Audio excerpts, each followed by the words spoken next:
সুপ্রভাত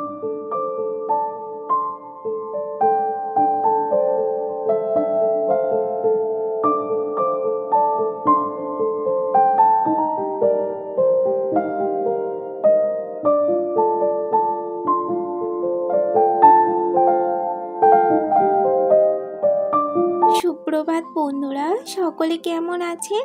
আশা করছি সকলে ভালো আছেন, সুস্থ আছেন। পল্লবীজ ব্লগের একটা নতুন ভিডিওয়ে আপনাদের সকলকে অনেক অনেক স্বাগত, অনেক ভালোবাসা।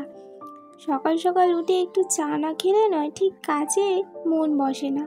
তো সেই জন্য সকাল সকাল উঠে ফ্রেশ হয়ে একদম সবার জন্য চা বানিয়ে নিয়েছি। সবার বলতে মা তো খাবে না, আমি, বাবা, আমার হাজব্যান্ড, এই কজনেই আমরা খাবো। একটু বিস্কুটও নিয়েছি সাথে, আর একটু শুকনো মুড়িও নিয়েছি। বাবুকে পাঠিয়েছিলাম ও ঠাম্মার সাথে ব্রাশ করাতে, কিন্তু ব্রাশটা করেনি, ব্রাশটা ছুঁড়ে ফেলে দিল। এত জিদ হয়েছে কি বলবো, যেটা বলবে সেটাই করবে। তো ব্রাশ তো করাতেই হবে বলুন, নইলে এখন থেকে না ব্রাশ করলে দাঁতের অবস্থাটা কি হবে। তো যাই হোক, স্নান করানোর সময় করিয়ে দেব। ভুলিয়ে ভালিয়ে এখন ও চা দেখেছে, চা হয়েছে, তো ওটাই এখন খাবে। তো একটুখানি আমার সঙ্গে লিকার চা খেলো, তারপরে ওকে কমপ্লেন করে দিয়েছিলাম, ওটাই ও খেয়েছে। আর এইখানে যে একটুখানি কুমড়ো আলুর তরকারি বানাচ্ছি, খুব একটা রিচ করে না, মানে একদম সিম্পলভাবে বানিয়েছি। যা গরম পড়েছে, এই গরমের মধ্যে তো কোনো কিছু খেতেই ইচ্ছে করছে না, কিন্তু আবার খেতে তো হবে, না খেলে আবার মাথা ঘুরবে। এমনিতেই তো আমার মাথা ঘুরছে, দুদিন পর পর বেরিয়েছি এতটা পরিমাণে গরমের মধ্যে, তো আর এই কদিন থেকে শুধু দেখছি মাথাটা যেন ঘুরছে। তো যাই হোক, স্নানটাও সেরে নিয়েছি, এদিকে ভাতটাও বসিয়ে দিয়েছি। গরমের মধ্যে এই কাজটা সবার আগে সারতে পারলে বাঁচা যায়, তো সেই জন্য একদম সকাল সকাল রান্নাটা বসিয়ে দিয়েছি। আর এদিকে যে শাক নিয়ে এসেছিলাম, ওই শাকটাই এখন কাটছি। আর যখনই আমি ক্যামেরা অন করি, আমার ছেলে ওরকমটাই করে ক্যামেরার সামনে গিয়ে। তো যাই হোক, এখন আবার ওই ঘরে চলে গেছে। আর আমি ওই যে শাকটা, ওই যে কী শাক বলে এটাকে, লোটে শাক বলে, ওই যে বড় বড় হয় না, মোটা মোটা, ওই শাকটা নিয়েছি। সব শাকগুলো করব না, ওই শাকগুলো রেখে দিয়েছি আর ডাঁটাগুলো কেটে নিয়েছি। আর তার সাথে কিছু সবজিও দিয়েছি, যেমন ওই বিনস ছিল, তারপর সিম, বেগুন, আর পটলও ছিল, পটলও দিয়েছি, তার সঙ্গে একটু গাজর, আলু, সব রকম দিয়ে করছি। দেখতে পেয়েছেন মোটা মোটা ডাঁটা, তো সেই জন্য ডাঁটাগুলো দিয়েছে, শাকগুলো রেখে দিয়েছি। শাকগুলো না কালকে ভাজা করব। রসুন ফোড়ন, পেঁয়াজ ফোড়ন দিয়ে ভাজলে না বেশ ভালো লাগে, মিষ্টি মিষ্টি করে। আর এত শাক দিলে না কেমন তরকারিটা ঘন্ট ঘন্ট হয়ে যাবে, খেতে ভালো লাগবে না। তো একটুখানি সর্ষে বাটা দিয়ে আর একটুখানি হতে দিলাম।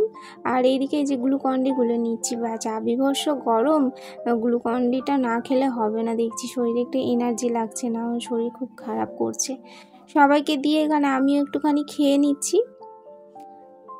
তো হাজব্যান্ডকে জিজ্ঞেস করছিলাম আর একটু নেবে নাকি, কারণ বেশি না গোলা হয়ে গেছে, সেই জন্য। মা আবার বলছে আমি খাবো না, আমার গ্লুকন্ডি খেলে নাকি অম্বল করে, মা খাবে না, সেই জন্য।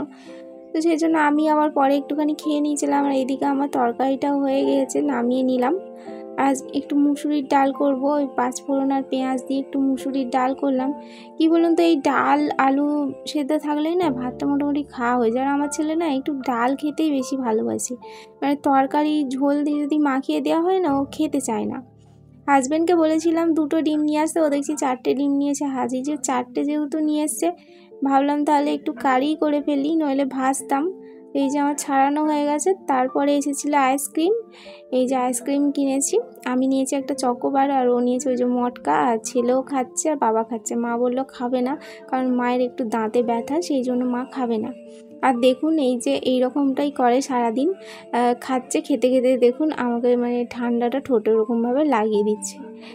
তো কি বলুন তো, আমাদের না সারাদিনটা এইরকমই হয়ে থাকে, একটুতেই আমরা রেগে যাই দুজনে, আবার একটুতেই কিন্তু ঠিক হয়ে যাই। জানেন তো, আমি না ছোটো থেকে ভীষণ রাগী ছিলাম, কিন্তু সেই জিনিসগুলো এখন আর আমার মধ্যে নেই। আগে মানে ছোট থেকে আমি যদি রেগে যেতাম, আমার মাথায় জল ঢালতে হতো, তবে আমি ঠান্ডা হতাম এবং খেতেও চাইতাম না। কিন্তু সেই জিনিসগুলো না বিয়ের পর আমার কোথায় চলে গেছে, আসলে আমি নিজে থেকেই সরিয়ে দিয়েছি। আমি ভেবেছি কি না, এইগুলো রাখলে সংসার করা সম্ভব নয়। কারণ দেখুন, যদি দুজনেরই একই রাগ থাকে, একই জেদ থাকে, তাহলে কি হবে, সংসারে সবসময় অশান্তি ঝামেলা হতেই থাকবে। আর অশান্তি ঝামেলা হলে সেই সংসার কিন্তু হয় না। আমার মা সবসময় একটা কথাই বলে, একজন রাগী হলে একজনকে চুপ করে থাকতে হয়, একজনকে কম রাগ করতে হয়। তো সেটাই আমার মায়ের কাছ থেকে শেখা, আর সেটাই করে কিন্তু আমার সংসারটা সত্যি বলছি ভালোই চলছে। কি বলুন তো, সহ্য, শক্তি, ত্যাগ, এই 3টে জিনিস আপনার মধ্যে যদি থাকে না, তাহলে দেখবেন সংসারটা খুব সুন্দরভাবে চলছে, সংসারে কোনো রকম অশান্তি হচ্ছে না। যদি বলে থাকেন তাহলে কি আপনাদের কিছু হয় না? হয়, মানে কি বললাম নয়, এক্ষুনি যদি কিছু একটা হয় মানে ও রেগে যায়, তারপরে আমি হয়তো একটুখানি রেগে গেলাম, কিন্তু তারপরে কিছুক্ষণের মানে কিছু সেকেন্ড বলতে পারেন, মিনিটও নয়, তারপরেই আমাদের ঠিক হয়ে যায়। যেমন একসঙ্গে দেখুন অনেকগুলো বাসন রাখলে ঠোকাঠুকি হয়, সেরকম একসঙ্গে যদি 5 জনা থাকা হয় সেখানেও কিন্তু একটু আধটু কিছু না কিছু হয়। কিন্তু এরকম নয় যে আমাদের সারাক্ষণ অশান্তি ঝামেলা হয় কিংবা অনেক দিন থেকে হয়, এরকমটা কিছুই হয় না। আমার মধ্যে সত্যি কথা বলতে বিয়ের পর থেকে না এই 3টে জিনিস এসে গেছে, সহ্য, শক্তি, ত্যাগ। সেই জন্য হয়তো এত সুন্দরভাবে আমাদের সংসারটা চলছে 5 জনাই মিলে। আগে ছিলাম 4 জনা, আমার শ্বশুর, শাশুড়ি, হাজব্যান্ড আর আমি। এখন হয়েছে আমার ছেলে, আমরা 5 জনে রয়েছি। একটা সুন্দর ফ্যামিলি, ভালো ফ্যামিলি, এবং সবাই বলেও কিন্তু যে সত্যিকার আপনাদের ফ্যামিলিটা ভীষণ সুন্দর, খুবই ভালো। অনেকে বলে আমার শ্বশুর শাশুড়িকে যে আপনাদের বৌমা ভালো, আর আমাকেও অনেকে বলে যে তোমার শ্বশুর শাশুড়ি ভালো। আসলে কি বলুন তো, সেরকমটা কিছুই নয়, আসলে সবাইকেই ভালো হতে হয়েছে, সেই জন্য সংসারটা এত সুন্দরভাবে চলছে। তো যাই হোক, অনেক কথা বলে ফেললাম, হয়তো অনেকে ভাববে অনেক জ্ঞান দিয়ে ফেললাম। না, যেরকম আমার সঙ্গে হয় সেই রকমটাই আমি বললাম।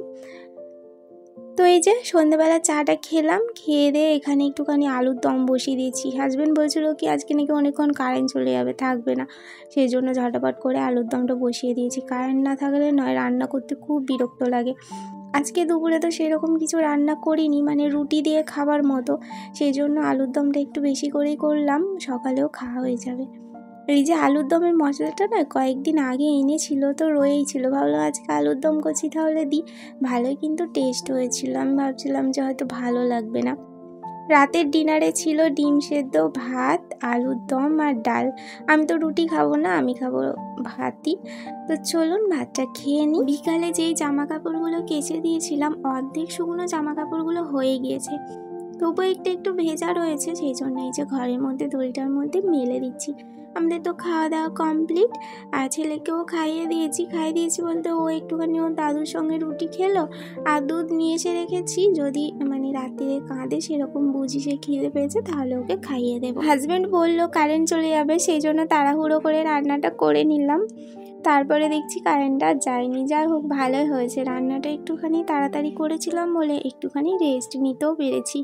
আসলে কি বলুন তো, এই যে সারাদিন কাজ করার পর না একটুখানি বসতেও পাই না। রেস্ট নিতে পেরেছি বলতে ওই যে ভিডিওটা একটুখানি এডিট করে রাখছিলাম, এটাও করে রাখলে সত্যি কথা বলতে অনেকটাই আমার এগিয়ে থাকে, নইলে অনেকটাই রাত জাগতে হয় না, আর রাত জেগে না সকাল সকাল উঠতে থাকলে খুবই কষ্ট হয়। এই যে ছেলে কান্না শুরু করেছে, ও এখন মশারির উপরে বসে থাকবে, মশারি খাটাতে দেবে না। তো চলুন বন্ধুরা, আজকের ভিডিওটা আমি এখানেই শেষ করছি। সবাই ভালো থাকবেন, সুস্থ থাকবেন, সাবধানে থাকবেন। আগামীকাল ঠিক এই সময় একটা নতুন ব্লগের সঙ্গে দেখা হচ্ছে। আজকের মতো টাটা।